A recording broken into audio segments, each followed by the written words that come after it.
Welcome to Kenton Teaches. Enjoy the video. You'll begin by updating and pairing quickly so streaming works smoothly.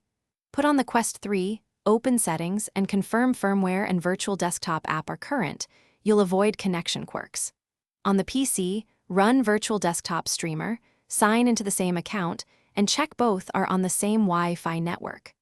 Once done, enable developer mode if required and accept pairing prompts in the headset. This establishes the secure link you need to start streaming desktop content. Now you'll optimize and launch for a usable desktop experience.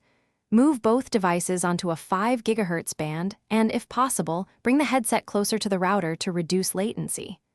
Open Virtual Desktop in the Quest 3, locate your PC in the app list, and enter any pairing code shown. Connecting establishes the stream.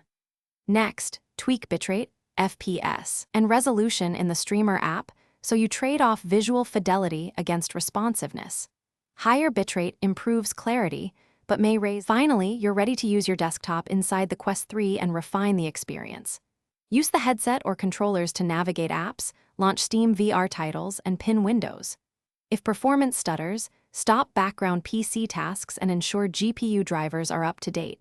Those steps often fix lag. If wireless problems persist, try USB tethering or reduce bitrate and resolution in the streamer app.